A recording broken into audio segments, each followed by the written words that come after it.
vegan parents get jailed all the time for starving their kids. Non-vegan Veganism parents is not good for you. Non-vegan parents get jailed far more for the same thing.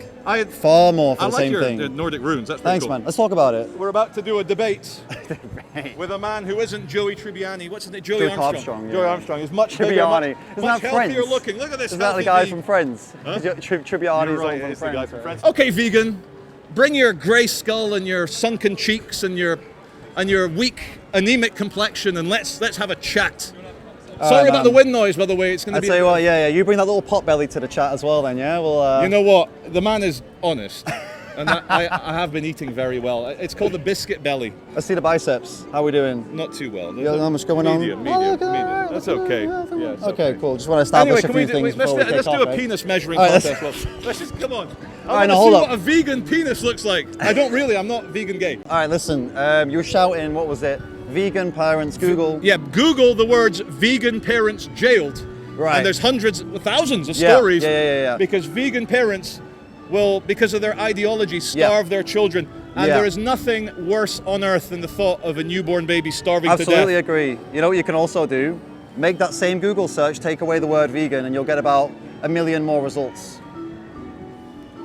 Parent, starved child. But that's like a truism, because obviously there's more normal people than there are vegans. Right. So it's not. But it's not a vegan problem, is it? Well, yeah, it is, because they're specifically starving them due to the vegan ideology. No, they're starving them because they're fucking morons.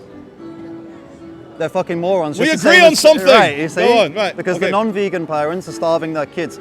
Listen, you're starving a child, whether they're doing it with fruits or whether they're doing it with fucking steak. So you're a good vegan, you differentiate not along eating meat or not eating meat, but along morality, whether you're a good person or not a good person. Yeah. Good. So our argument's over. Cut! No, I'm joking. Just to establish what you said there, like, if someone's eating animals for survival, they have to.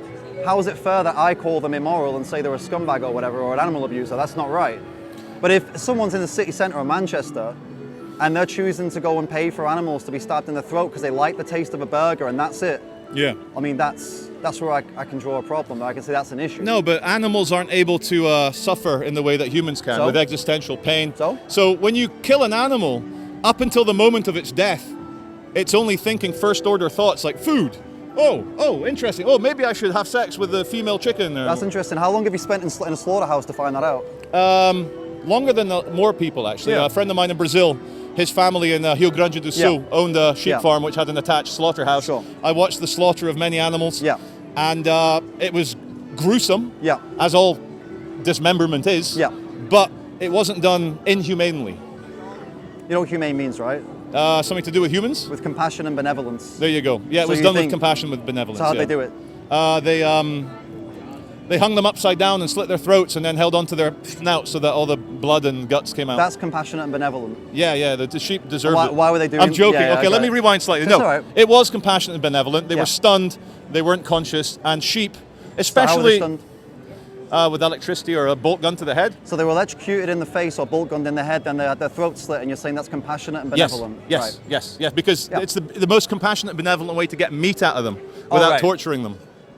For no good reason, though, right? No, for meat. For what? For what? For the advancements of the human race. You know, we are literally about to send men to Mars. And women. I'm not sexist. Hold up. All right. And we're going to send men to Mars because they eat meat. Hold up, let me establish human something evolution here, only happened because we had protein in our bellies when our monkey ancestors ate meat. So you're banking on the next million or so years that we're going to evolve again because we're eating sheep? Yes. No, yes. You're banking on that, yeah? Yeah, you can even do a funny little edit to make me look like a fucking idiot. It won't take much of an edit, mate. You're doing a pretty good job.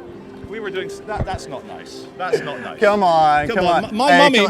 We're doing it to each other. My mummy said I'm a nice boy and not a retard. I'm sorry, vegan man. I'm not a bad man. Anyway, let's carry on. Where were we? Veganism Compassionate and benevolent. is dangerous. Veganism is dangerous. How? It's God, tell me cult. why. Tell me why. Tell me why veganism is... I'll tell you all why veganism is dangerous. It's rubbish for the economy. Those cows and sheep are ugly and deserve to be shot. And also, vegans have been ruining barbecue since 1853. I'm losing track of all your points, to be honest with you. Must be the B12 This deficiency, man, don't invite him to your barbecue. He'll say no to all the meat. And then he'll even say, I'm not going to let my halloumi burger get cooked on the same grill. We're gonna go back into it. Halloumi. It's cheese. Oh, sorry. Come vegan on, mate. halloumi. Vegan halloumi. Tofu. All right. What was the logical thing we were discussing before we went off on that? Can you remember? Can we rewind a little bit? I think let's get back to it. So karma, right? Sorry, I'm a bit crazy. Please ask something rational. We'll come back. We got that bit. Don't worry. All right. So we dealt with the vegan killing thing. We dealt with the morality thing. All right. Let's go back to the evolution thing then. So you think you're banking on evolving? What gives you the impression that we evolved specifically because we started eating meat? The fact that only meat-eating animals have a level of cognitive self-awareness that would pass modern psychological tests about being aware of the self. There is not a single vegetarian, or vegan animal which is, I'm very well. Look at this handsome guy joining the chat. Continue. But all grazers, as in all vegetarian or vegan animals, are dumb and stupid and walk on all four hoofs. Whereas dolphins, monkeys, chimpanzees, and humans, and wait a minute. Wolves, I'll give you elephants. Walk on all four. I'll give you elephants. They're sentient and they're vegetarian. Right. But so everything you just said is useless then, basically. No. There's one exception that proves the rule. I don't know and about elephants that, mate. are fake vegans. You made a huge statement and you have to walk it back almost immediately. I tell you what the problem here is. I'm trying to be funny, but you're trying to be serious. I'm not. I'm willing to be a little bit funny, but you got to actually, give me something to work with, right? That's fine. No, of course. But you're here with your group and your camera crew and your people trying to spread the ideology of veganism onto Manchester people. Is that right? I wouldn't even put it that way, to be honest with you. If you want to call yourself a vegan or not, I couldn't give a shit. I just want people to choose different things in the supermarket that don't put animals in farms and slaughterhouses. I investigate these places firsthand. I've spent a lot of time in slaughterhouses. You said you spent a bit of time in there. I spent a lot of time in there. I see how they are terrified, how they can see what's happening to the animals in front of them. They can smell it. You talked about animals not having as the cognition we have. But they pick up on other things, you know that, right? They have a sense of smell. They also have different senses. Actually, the cows have been compared to almost like they have autism, the way they actually communicate with the world. Autistic cows. Well, that's not my comparison. That's actually a farmer. You had my curiosity, but now you have my full attention. Right. Autistic cows, let's go there. Look at this tall guy. What's her name, Annie? What's her name? The one who said that, the autistic cows have similar traits to autism. That woman that farm. Sorry, Temple Grandin her name is. She's like a pro-farming, pro-agriculture, and she actually compared them that they pick up on body signals and they're more body language focused. So animals go into these places, they know what's happening, they smell the blood, they can hear everything because they have better hearing than us too. They're fucking terrified. So it's not just a case of they pop in there happy as Larry and get shot in the head. There's the whole build up to it. I agree with you. There's no need to make animals suffer unnecessarily. If we can get the slaughterhouses to maybe trick the minds of the cows and the sheep to make them think that they're going to the meadow before they stun them, that would be good. No one wants animals to suffer unnecessarily. That's fine. So we agree on that. Next thing then, we're still committing an act of violence on another animal. Yes. For a burger that we don't need. So why don't we just eat something else instead? Yeah, but the thing is, though, I think it's okay to kill humans in very special circumstances. So for survival or whatever, right? Or self-defense. Absolutely. And also, it's not self-defense if it's a pig in a slaughterhouse, is it? Yeah, but if you shut down the slaughterhouse and don't kill the pig, it's going to suffer more. So you might as well see it through to the logical conclusion. Well, no, we just stop breeding them. And then that way they won't ever exist to go into a slaughterhouse, will they? If we didn't have organized farmed meat, human beings in third world countries would hunt every last bit of bush meat. It would be an ecological disaster. So we need steaks, we need sirloin, we need Aberdeen Angus, we need cute Daisy in the dairy farm. Doesn't track, man. Don't pull up the poor people argument. Come on, man. Man, you got to be careful with those poor people. That's done to death. Why? Man. Okay, why? Third world countries, though. Come on, man. Why are poor people never vegan? Why is it only middle-class Westerners? That's not true. That's not true. All poorest countries in the world have the lowest consumption of animal products in the world. Only because they're poor, not because they choose to.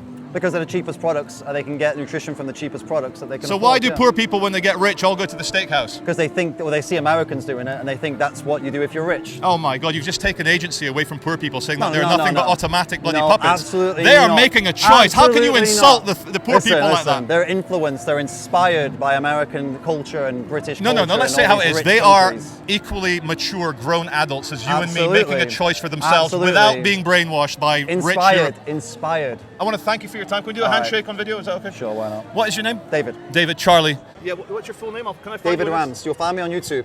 Let me do it. Tag me up, man. Send all your haters my way. No. We're not like that. We're quite. You can do. I welcome it. To give you, I'm happy if you're. ideology free. We've evolved past ideology. There's only good people versus people who are nihilistic and angry. Okay. Ideologies like veganism are fun to argue with, but ultimately, deep down, it's free choice that free human beings are making because they believe it's for the best. And I'm just trying to convince people to make the choice. Have you even considered ever eating plant-based? I had a girlfriend who was vegan when I was 30, and so I went vegan for about 6 months. But I was sneaking meat on the side. Right.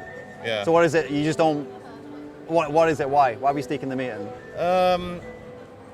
Just because you want to taste, I guess. Like. No. I ideologically believe in the farming industry. I believe in meat. I believe in carnivorous diets. Ideologically, what does that mean? I really have to go. But let me just try and get you one. So why do I ideologically believe in meat? I think eating meat is one of the most pleasant, sociable, family-centric, and also almost sacrificial thing that we kill the dumb mammal so that we don't kill each other. And on that happy note, I must go. But thank you. Thanks, David. All right. Cheers, guys. See you. That's grim, isn't it? It's funny how like all of his spin it round. All of his reasons were so human-centric, an incredible disregard for other animals. And that's when we brought all that stuff up, you see how he didn't really have much to say, right? He clammed up, right? Interesting. Definitely a YouTuber if I've ever seen one, though.